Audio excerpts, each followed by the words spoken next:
윤종규 KB금융지주 회장은 늘 이렇게 말합니다. 마지막 한 발이 남아있다.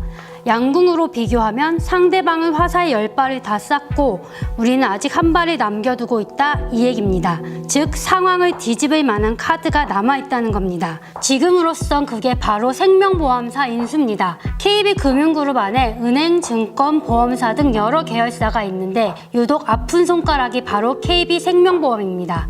KB금융그룹이 신한금융그룹과 함께 1위를 다투는 명실상부한 리딩 금융그룹인데 이에 반해 KB생명보험은 업계에서 존재감이 미약합니다. 윤 회장 역시 이 점을 잘 알고 있습니다. 그동안 여러 차례 생명보험사를 인수하겠다는 뜻을 공개적으로 말해왔습니다. 문제는 사고 싶다고 살 수 있는 게 아니라는 겁니다. 우선 판다는 사람이 나타나야 하고 또 살만한지, 가격은 적당한지, 사서 잘 될지 등 생각할 게 한두 개가 아닙니다. 생명보험사들은 새 회계기준 도입으로 변화를 맞고 있습니다. 이 변화에 맞춰 매물도 여러 개 나올 것으로 예상되는데 이 가운데 윤 회장 마음에 꼭 드는 매물이 나올지는 모르는 일입니다. 윤 회장은 마지막 한 발을 쏠 수 있을까요? 언제 쏠지, 쏠 수는 있을지, 10점을 쏠지, 관역을 빗나갈지는 모르는 일입니다. 윤종규 회장이 취임한 뒤 4년 반 동안 KB금융 주가는 15% 정도 올랐습니다. 윤 회장이 취임한 2014년 11월 KB금융 주가는 39,000원대입니다. 현재는 45,000원에서 46,000원대를 오가고 있습니다. 수치로 15% 하면 감이 안 오실 텐데요. 당시 코스피 추이랑 금융주 추이를 살펴보겠습니다. 4년 반 동안 코스피 지수는 5% 정도 올랐습니다. 라이벌인 신한금융 주가는 오히려 8% 떨어졌습니다. 윤 회장이 주가만큼은 잘 끌어올렸다라고 볼 수 있습니다. 실제 윤 회장은 주요 금융지주 회장 가운데 가장 적극적으로 자사주를 매입하면서 주가 관리에 공을 들이는 사람입니다. 현재 가지고 있는 KB금융 주식수만 2만 주가 넘습니다. 그런데 윤 회장으로선 하필 지금 주가로 평가받는 게 상당히 억울할 것 같습니다. 윤 회장은 3월 열린 정기주총에서도 주주들에게 혼쭐이 났습니다. 바로 주가 때문인데요. 1년 전 주총과 비교하면 주가가 35%나 떨어졌기 때문입니다. 윤 회장은 3월 주총에서 여러 차례 송구스럽다며 주주들에게 사과했습니다. KB금융 주가에 무슨 일이 있었길래 왜 윤 회장은 15%나 주가를 올려놓고도 사과를 해야 했을까요? 4년 반 동안 무슨 일이 일어났는지 살펴보겠습니다. 윤종규 회장이 이끈 4년 반 동안 주가가 가장 낮은 건 2016년 2월 12일입니다. 이날 윤 회장은 취임 후 가장 큰 승부수를 띄웁니다. 장이 끝난 뒤 KB금융은 현대증권 인수 전 참여를 위한 인수의향서를 제출했다라고 공시합니다. 이 결정이 지금 자기자본 기준 5위의 대형 증권사 KB증권의 시작입니다. 결국 3월 말 KB금융은 한국투자금융을 제치고 현대증권을 인수하는 데 성공합니다.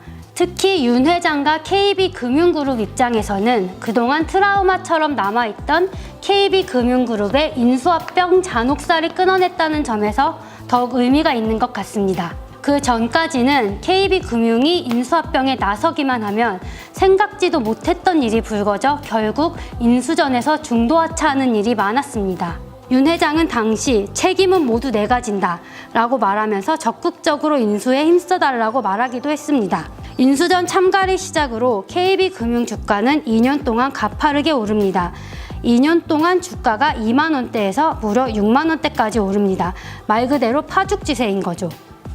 당시 은행주가 전반적으로 강세를 보이긴 했지만 KB금융 주가가 유독 강세를 보인 건 결국 시장이 윤 회장의 추진력에 베팅을 한 게 아닌가 하는 생각이 듭니다. KB금융은 신한금융이 차지하고 있던 금융대장주 자리도 2017년 6월 넘겨봤습니다. 그런데 지난해 10월 다시 신한금융지주의 금융대장주 자리를 빼앗깁니다. KB금융지주가 현대증권을 인수한 뒤 별다른 호재가 없었는데 신한금융은 오렌지라이프에 이어 아시아신탁을 인수하는 등 눈에 띄는 행보를 보이면서 주가가 엇갈립니다.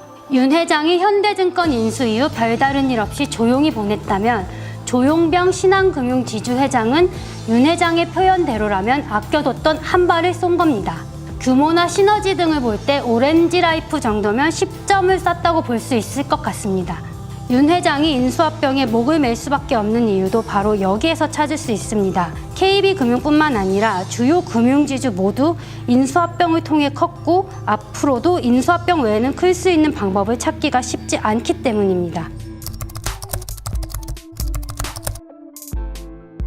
윤종규 회장을 표현하는 얘기로 흔히 상고 출신 천재라고 얘기합니다. 윤 회장은 고졸 출신 행원으로 출발해 금융지주 회장까지 오른 인물입니다.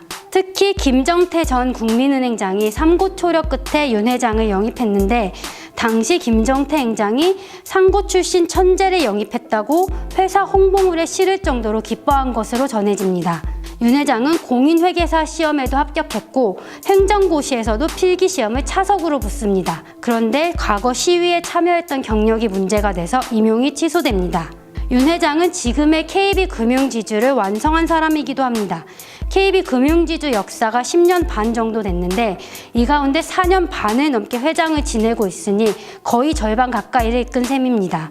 윤 회장은 KB금융이 9년 만에 신한금융을 제치고 순이익 1위를 차지하는 데도 기여했습니다. 또 역대 KB금융지주 회장 가운데 처음으로 연임에도 성공합니다. 윤종규 회장은 엄청 똑똑한데 부지런한 스타일, 일명 똑부라고 불립니다. 사실 부하 직원이 그렇게 반기는 상사 스타일은 아닙니다. 이런 사람들은 대부분 난 이렇게 잘하고 잘 알겠는데 왜 저 사람들은 못하지? 왜 저렇게 게으르지? 이거 그냥 이렇게 하면 되잖아 라고들 얘기합니다.